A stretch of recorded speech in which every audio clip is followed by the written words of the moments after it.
I never really do. First of all, raise your hand if you heard me speak. Okay. Okay. It's like a whole bunch of virgins here. And the reason I say that is because when I usually do a book signing or a speaking engagement, I move around a lot, talk a lot. I don't do any reading out of any books or anything like that, so I don't want anybody to expect that. But I will tell you this, and I guarantee you, by the time we get finished, you folks will understand most of these characters, where all these crazy people come from. You will have a ton of your questions about Carl Weber answered. Coco. Super fine Coco Brown. And you'll probably get to the point where you'll see that I'm about as down-to-earth a person as they really come.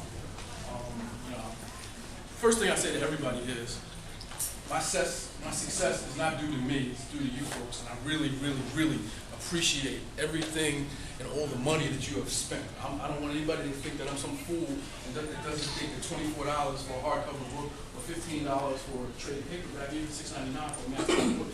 That's your money, that's your hard-earned money. And one of the things that I try to do at all times is to make sure that your money is well spent.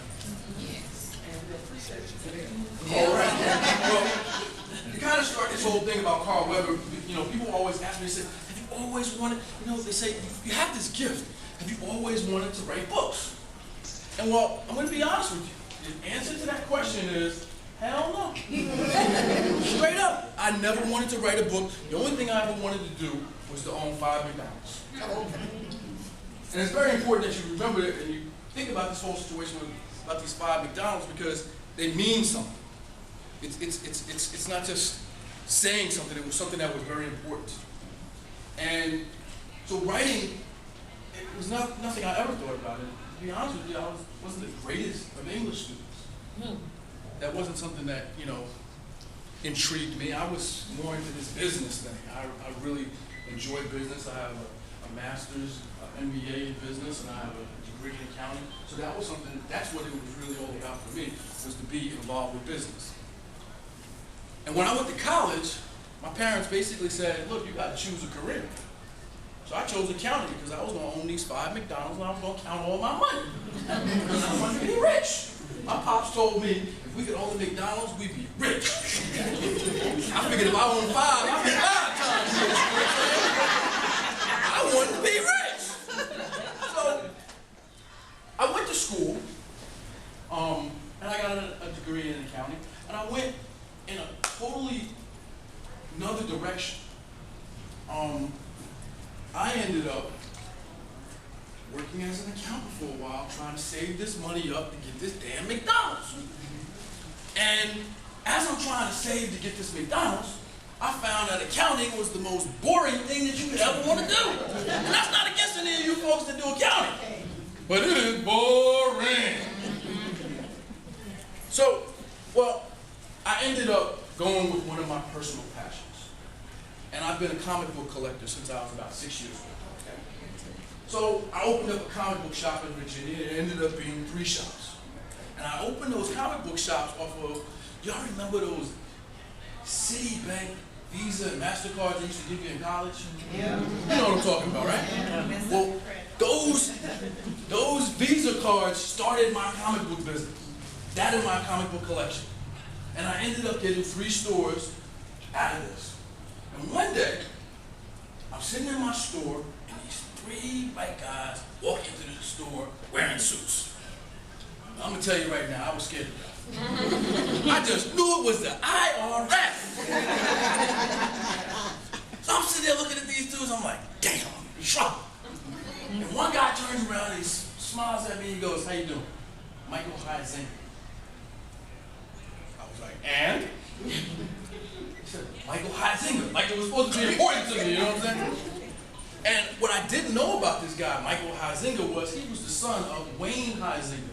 Anybody know who Wayne Huizenga is?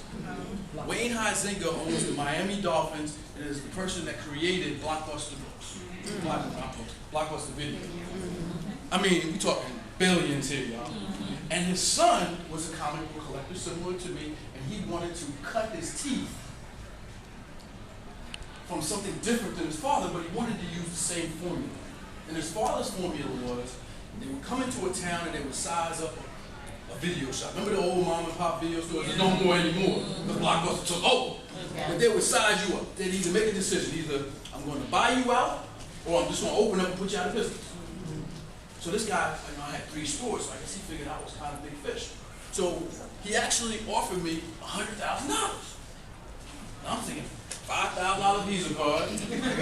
I took the money and ran. I was gone. Wasn't even no joke.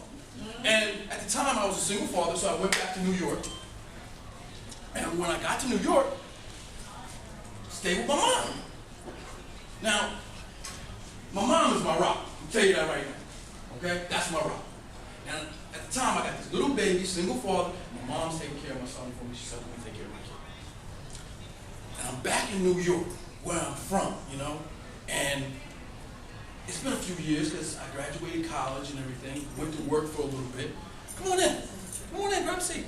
And Mom is helping me, and I'm getting kind of lonely because, you know, me and my ex, we broke up, and, you know, so, you know, but, see, I'm a member of Alpha Phi Alpha fraternity. And, well, living in Virginia, in the South, if you're a member of a fraternity, a sorority, an Eastern Star, or a Mason, you have a social life. Well, back in New York, they don't give a damn about Alpha Phi Alpha.